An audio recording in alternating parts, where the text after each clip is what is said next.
I'll just let you take a look around here. This is up by Bjorn's cabin. It's an old cabin that one of the dogs found. Very cool spot. I'm down from the rim trail, just up out of the valley and out of the wind down here. And we had perfectly blue skies, but not anymore. Now we got satanic freaks blocking everything out. I thought they were gone, but they're still alive. Alright, I'm going to do a video here. I got a couple of bear dogs with me.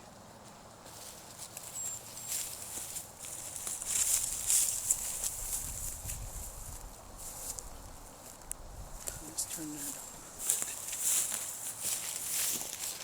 I'll just turn that, lift that up just a little bit. There we go.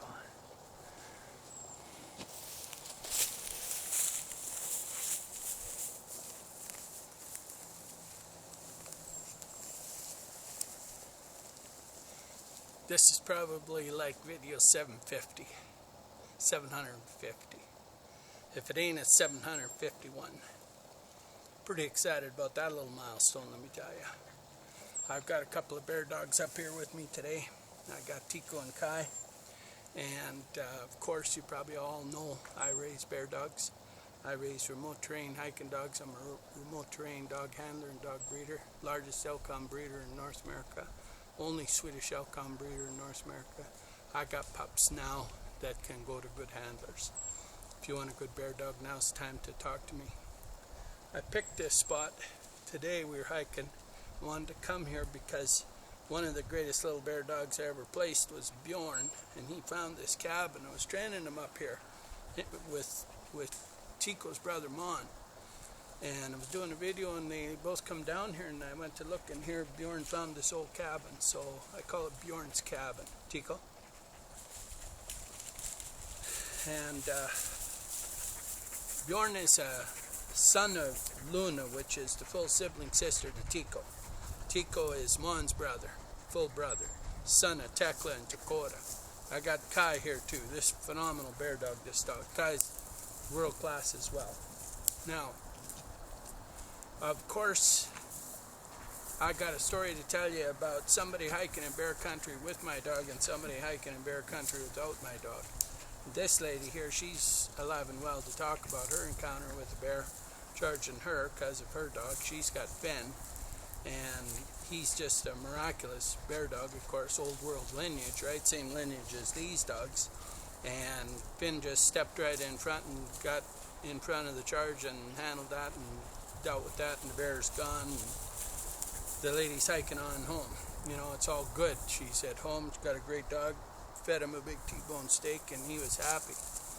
The other couple, unfortunately, didn't have one of my bear dogs. They had some crossbred mutt from a rescue shelter that was imported in from puppy mill, most likely.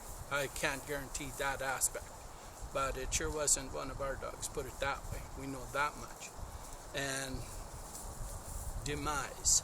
Now, any big city you go downtown today, pretty much everybody knows you put on a stab-proof t-shirt, you carry 2 knives, you got 50 caliber or 50 shot clips, you got automatic weapons, you got 2 guns, 2 knives, 2 big jam guns with no bite inhibition, and that's how you go downtown shopping for a loaf of bread these days. But people wander out into the wilderness, and we've had fires everywhere in North America, the most fires we've ever seen in the last how many years, and all the game is moving into the areas that haven't had fire.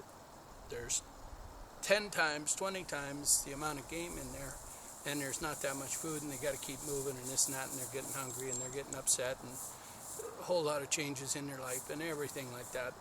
And people are hiking right into those zones and not paying attention what they should take. I read an article just before it came out. I just published an article, by the way. You can go to Kennels.com and read it.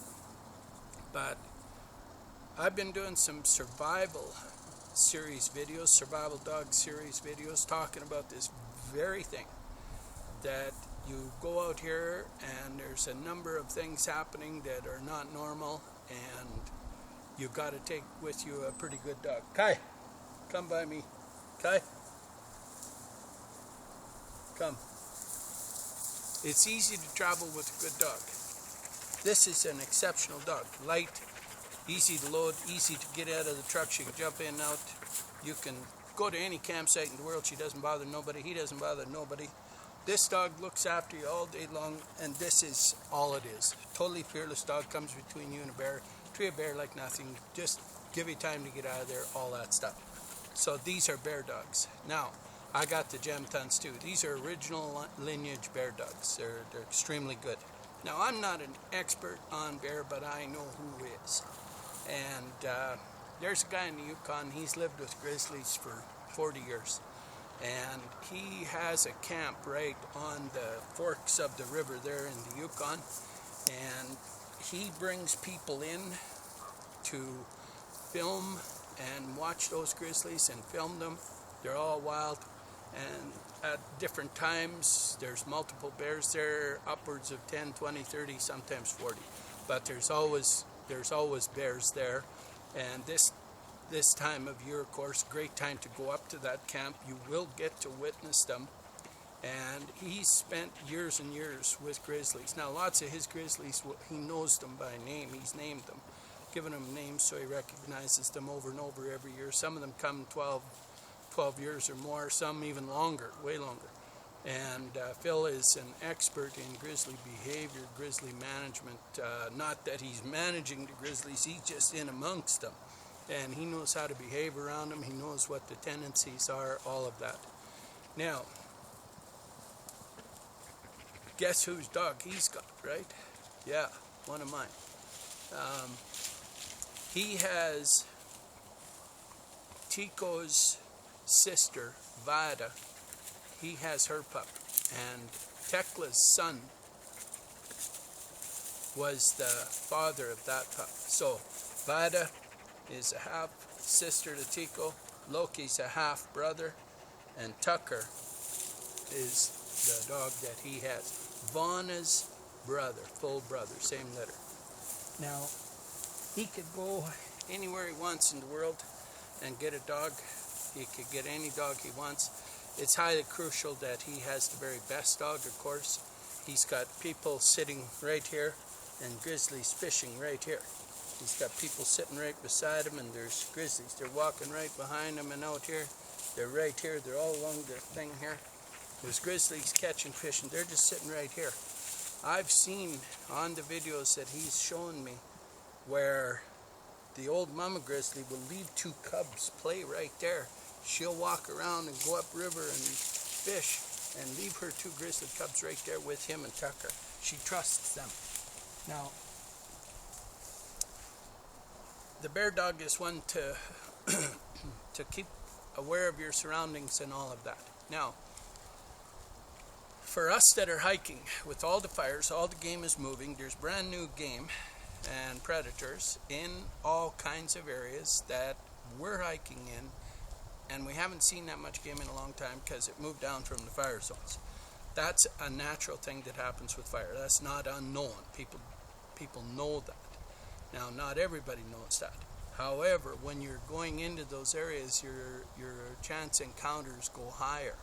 And those animals are stressed a bit because they got to come to a new turf, find new terrain, new areas. They're getting pushed out of where they were, of course. And they got to find food and water and all of it. So it's crucial that you go hiking with your eyes open, your ears open, and you got a good dog.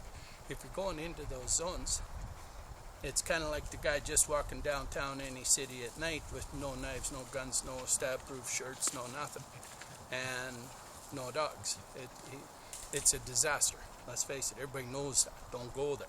Don't do that. And same as hiking regions. Don't go without a bear dog. How many times do we got to say it, right? And it's misinformation that is out there. I'm reading the whole front page, and there's article after article. Best to leave your dog at home. Okay, just shoot that guy that wrote that. Another guy says, take bear spray in the belt. Well, just shoot that guy that wrote that. Another guy says, you know, be safe, be aware, all these things. What information is that? What good is that? You think we can smell them and hear them before they can smell and hear us? No. We want these guys out there checking that out. We don't want to walk right up on them and, oh, there they are. We want these guys there. We want these guys to diffuse that and take charge of that and let us get out of there. And nowadays, with all the fires, and we know why there's so many fires too, and we're not all sound asleep, but the reason all the fires are, of course, everybody knows, they're burning us out. But the bottom line is, have 2 dogs now. Like, why not, right? Now's the time for 2 dogs. You don't want to go to the bush and go without 1 dog, and why go with 1 when 2 are better? Like, it's no big deal. Get 2. 2 bear dogs are so much better than 1, it's not even funny. But 1 does the job. There's absolutely no doubt about it. But if you're looking at going hiking, getting out of the cities, and obviously if you don't want to spend the weekend hanging out in the cities with 2 guns, you know, a couple extra clips, automatic weapons, stab-proof shirts and stuff, just to go downtown to get a loaf of bread, you're probably going to get out here and go hiking, you know, until the white hats and the soldiers get all those things straightened out. But at the same time, if you're coming out here now and you're looking to come out and you're spending extended time out here, well, don't come out unprepared. It's the same old story. Don't come unprepared. And your first thing, and the guy that wrote this article that says, well, these people were experienced. Well, no, they weren't experienced at all. They weren't even prepared. They went out there with no bear dog. Like, who does that? I mean, come on. And yet there's so many that say, oh, they're experienced, they're this, they're that, they know all this, they know all that. Well, they didn't know the very first rule. You don't go to bear country without a bear dog. Plain and simple. And that's just the way it is. Like, anybody tells you any different just doesn't know much. And they're not out in the wilderness at any stretch of time. And then listening to people that have absolutely no clue. The 2 conservation officers in Banff, guess who that is? That have the 2 conservation officers that came here for this pup. That's what they are. So what dog did they come for? They come for Bjorn, right? Eric and Helen. That's Bjorn. I mean, they could get any dog they want, right? But where do they go? They come here. Why did they leave the dog here for 16 weeks? So it's skilled off lead, right? I just put a really nice recap video of that dog up. And at KamiaKennels.com, you can go there and you can read that, watch that video. You'll see that family come out for that dog. Meet that dog up in the high country. You'll see him down here and about. But that's the type of people that you want to pay attention to. Those people are out and about all day long, those 2. They're in the back country all the time. Those 2 are highly skilled. They're in the wilderness. They're in the bush. They're out there all the time. Where do they come for a dog, right? So those are clues that you gotta really, pay attention to. It's a fairly obvious thing that you can go to my videos and you can see these dogs out here and you can watch them all day long. They're just circling me. All I can see one way back in there and one's way over there. Next they'll be over here, be over here. There isn't a single thing that's trying to walk up on me ever. Like, these guys are out and about in that circle nonstop. That is exactly what they do. Now I'll show you what they're doing. And this is profound, this is what people need to see. And we may not see them, but they're out there in the bush and they're walking around in circles around me, and they've been doing that the whole video.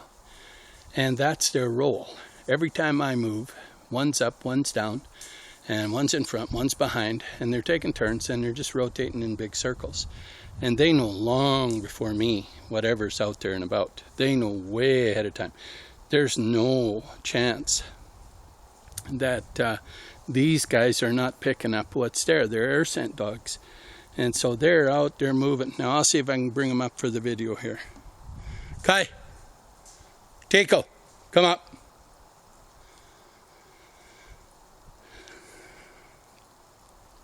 Kai, Teeko, come.